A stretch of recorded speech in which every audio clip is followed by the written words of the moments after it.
What we try to do is try to figure out what's the best approach. Taking a flexible perspective and understanding that people learn differently, I think is a really important part of what we're trying to do here in the Digital Learning Lab. And technology is an integral part of that because technology offers possibilities to suit different kinds of learning.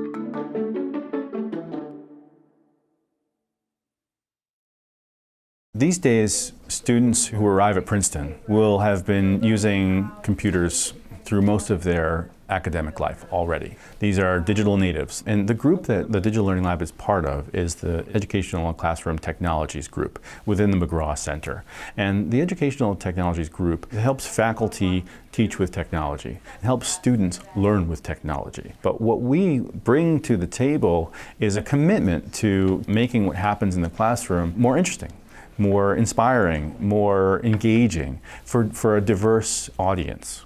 The Digital Learning Lab is a teaching lab, and it's a space where faculty who more and more are asking students to produce not your traditional term paper, but a video or a blog, and have a space where they can either send their students or come and work with their students to do that. One of the real privileges of a Princeton education is not only to have access to that, but have the access to the support and the training. My colleagues engage in a real dialogue with the faculty who are employing these technologies to make sure that they're being used not simply as bells and whistles, but as a really integral part of conveying the information to the students and helping the students gain the capacity to use it in important ways. What faculty who have used the space know, and what faculty who inquire find out, is that it's not just a space with a bunch of computers, but rather it's a space with a bunch of computers and staff who are actively engaged with the projects that are happening here.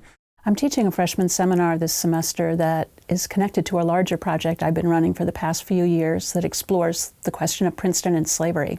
Each of the students in my class has the assignment of finding another Princeton student or an alum or a faculty member or a staff member and talking to them about their own family's engagement with the institution of slavery. And as I began asking around, trying to understand what resources here at Princeton would help me help my students, I learned about the DLL. And what we'll be doing at the Digital Learning Lab is editing these audio interviews, and then they'll be learning how to overlay those audio interviews with music, with visual images, with documents, so that each student will be producing about a 5-minute audio-visual piece that will be mounted on the Princeton and Slavery website.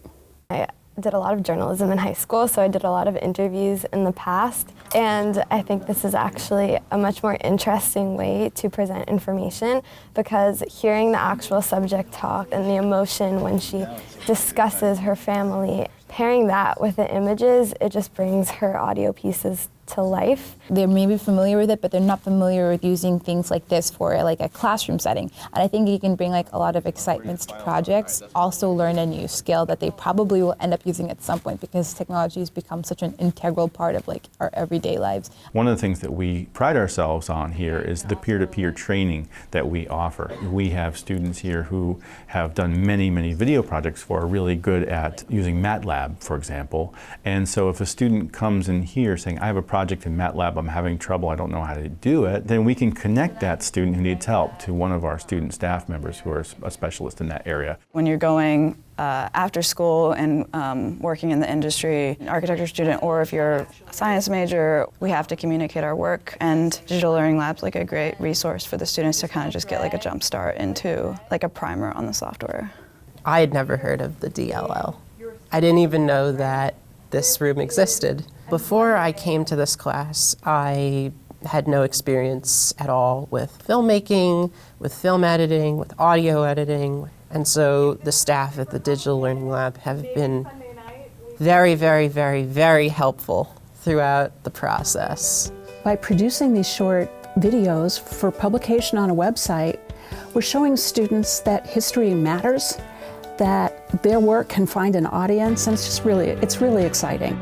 The technology allows us to think about new ways of conveying information, but in no way eclipses the question of how do we do that well? How do we reach our students and help them understand the material and understand the concepts in such a way that they're able to apply them beyond whatever problem we give them in the classroom?